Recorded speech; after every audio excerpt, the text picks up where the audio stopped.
1.5 years ago in October I was cleaning up my garden and I decided I'm going to prune down an elm and develop it into a broom. This video is 1.5 years compiled of work on that tree into a broom. This tree is just for decoration. I will pop a link to a video about this tree all the way at the end of the video, but that's not what this video is about. Let's go back to October 2 years ago, 1.5 years ago. This elm is actually really nice. It is not very thick, but thick enough and straight.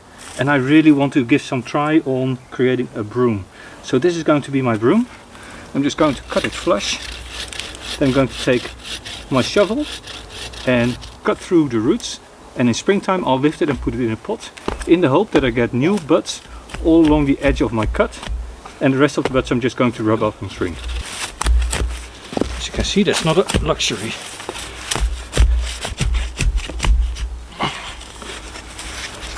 Here at the cut side you see lots and lots of callus and buds. And I'm going to stimulate that in the hope that I can still make a nice broom. And I'm stimulating that by, as you can see, removing all the growth that doesn't come directly from the cut area. This will cause a few more buds probably on the trunk to pop, but I'm really hoping that here you'll get lots and lots of growth. Now what we see is that there's an enormous amount of new sprouts forming at this cut. Mostly on one side. Here there's a few traces of snails, so I'm not sure how I'm going to stop those off. But let's thin this out because we don't need hundreds of sprouts, we just need half a dozen to a dozen. So I'm just going to keep the ones that are on the inside and remove the ones that are on the outside. Next to this, what we now see is that here on the cut edge a little bit of a swelling is starting to appear. So what I'm going to do, I'm going to wrap this in paper and then I'm going to wrap it up with tape, hoping to reduce the swelling and really forcing these sprouts to grow inwards rather than outwards. I'm using a bit of paper here around the area because I don't want to ruin the bark. I'll just put this on and I'm just going to tape it up very tightly. I see videos where people put a tight steel band around this area, again with the intent to keep this all together, but what you then get is an indentation here around the top. So I'm hoping that with tape this will work better because tape stretches a little bit. First week of June. I did expect a fast recovery, but this is really insane. Now I can't keep track of what's happening here. I need to clean it out, I need to prune it out up. But as it is growing so fast, I'm going to lift it, plant it in a pot. Guess I should have done that in early spring. But we're going to get a bout of rain. It's gonna be cool. It's been pouring with rain last night. Let's just hope that I can get this out with not too much damage.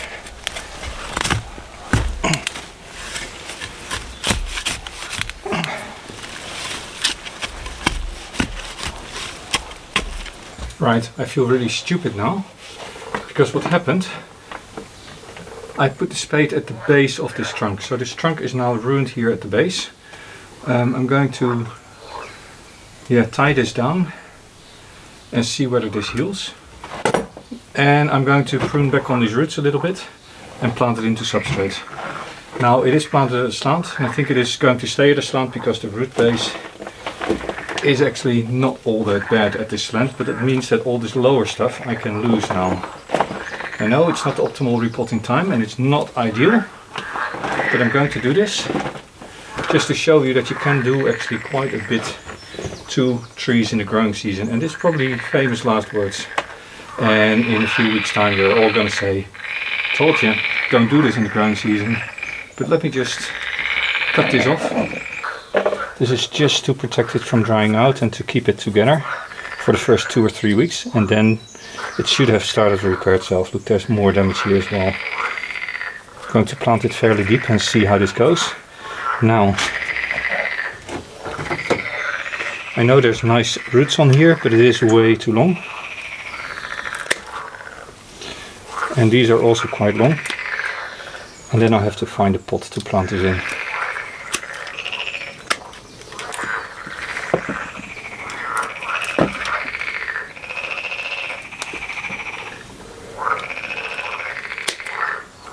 Cleaned up the root ball. And as said, I'm going to keep it in a slant, and I think that this is going to be the best viewing angle, assuming that this heals somewhat. So planting it in a pot like this, well, actually this would probably be better, a little bit coming towards, and then I'm going to look at these sprouts. Look at this, look at how fat this is growing. But first I'm going to plant it in the pot, just a general shallow pot, right? As you can see, I've pruned back the roots even more. If I can remove most of the leaves, I think it should be okay. And of course it needs to be wired in substantially, otherwise it's going to be a big problem. I hope the frogs aren't too obnoxious. I can't stop them this time of year. Now I want to thin this out a lot, but I also want to reduce the foliage a lot. This is getting way too heavy already, so I'm just going to trim it back, I think, to 1/3 of what I have now, all around. And then I have much better overview of what's happening in the ground, and I can thin it out even more. So this is just reducing length to avoid heavy, thick stalks. As said, I didn't expect this to recover this quickly from the cut, but I should have known, it's elms after all. And now I'm going to have to look really into what's happening here, because there are lots and lots and lots and lots and lots of branches, and I'm just going to keep maybe 15 or so. Everything else I'm just going to prune out so that this becomes really open. I'm going to really start thinning from the inside with all these little shoots that are here. Taking things like this. This is a very thick shoot. I don't want very thick shoots. I'd rather have a thinner shoot on the side that is more balanced.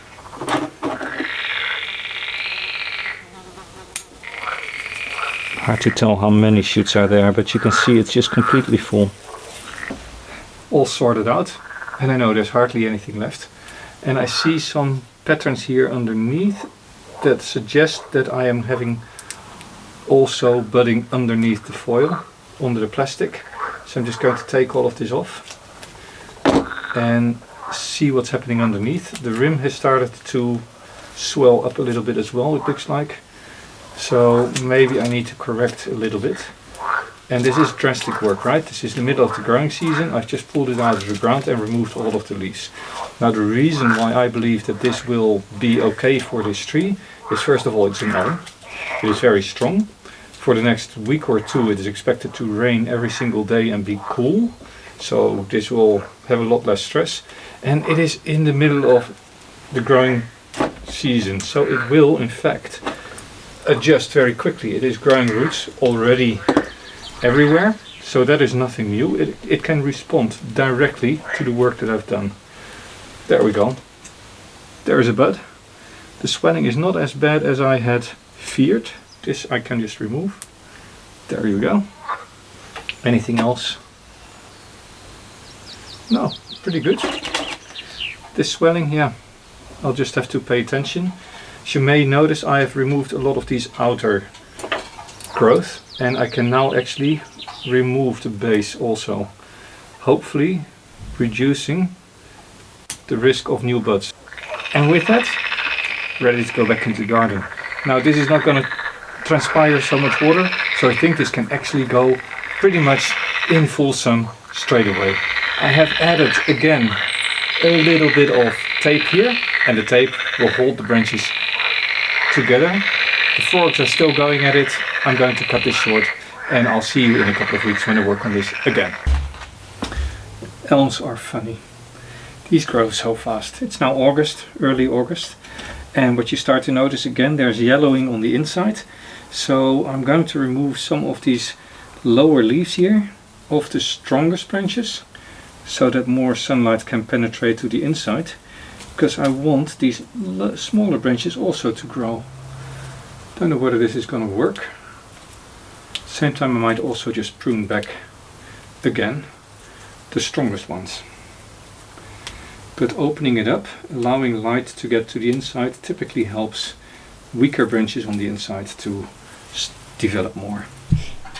Now, anybody familiar with the Walter Pole hedge pruning method? I think this is even more drastic. But in this way I do have all the longest growing tips. don't want a very big difference in strength of branches in this initial stage. Over winter I'm going to go in, I'm going to wire individual branches and I'm going to position everything, but right now I don't want a lot of strength developing. Now it's a more equal playing field, I hope. A lot of good branches on the inside though. It's mid-September. You see some of these inner branches still have died off, but that's okay, I still have loads and loads of branches. And it is now time to take off this tape. This tape of course was on there because I abused my spade and I happened to cut into the bark. Now any healing that might happen should have happened by now. Let's see what the scar looks like. It's actually not too bad, except for this is dead. Yep, this is dead, this is dead. So the perfect trunk down low, that's gone. But over time this might heal over. The rest seems to be okay. Here on top I'm not going to do anything. I'm just going to remove also here the tape that was left on there to make sure that the branches on top don't swell up too much. I might need to put it on later on again, but for winter that's not needed, and I am in winter going to wire out some of these branches, and at that time it's probably much better to not have it on. But what you now also see that is the top of this trunk has not really swollen up, and most of these branches have gone upwards predominantly and inwards, so I don't have a massive swelling here on top. Seems to have worked.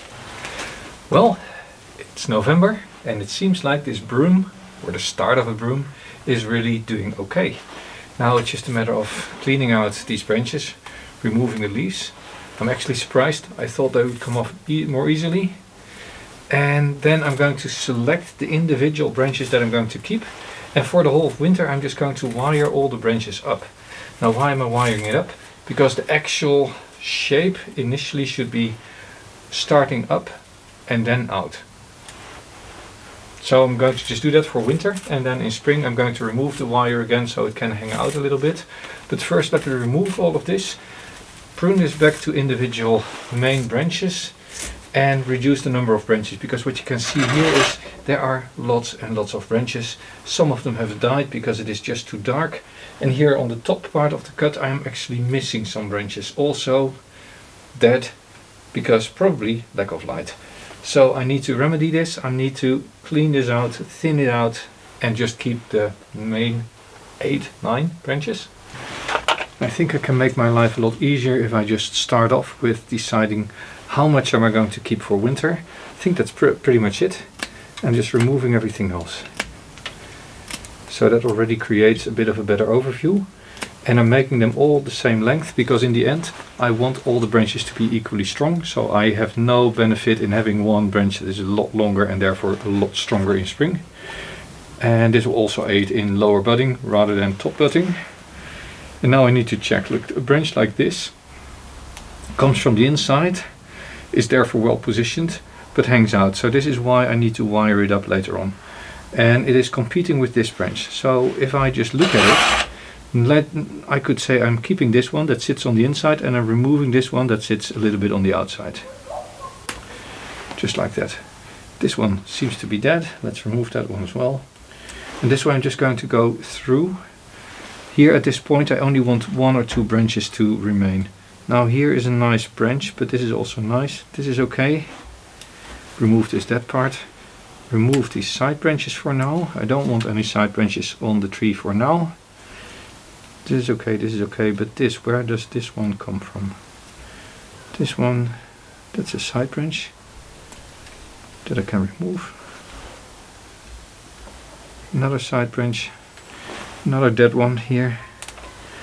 Dead branches are of course a lot browner. I'm removing all these little side branches, all the dead branches, and then I have a cleaned out tree that can go into winter storage. Is this a side branch? Yes, it is. Right, all set for winter. I've removed a few branches here on the inside, on the outside here, and I've cleaned everything up, removed everything's dead, and now wired this together into, well, what is the candle? And then in early spring, once the buds are starting to swell, I'm going to release this again, and then I'm going to wire them out in a bit of a flame. This is all in the hope that here the bases these bases are directed inwards and don't bulge out more. I think so far this looks pretty good. This of course is going to be the frontal view for this tree. Maybe in spring I'll do a gentle repot and look at the roots. This area where I already said I'd hit it with a spade is indeed partially dead. We'll see, and here on this edge there's no buds yet, but who knows, over winter there might be some forming now that I've removed a lot of things here. So let's put this back into the garden and see how this develops next year. I might actually pop this out as a video over winter, so you can also start one. And in case that happens, this was Jelle growing bonsai, and enjoy making broom.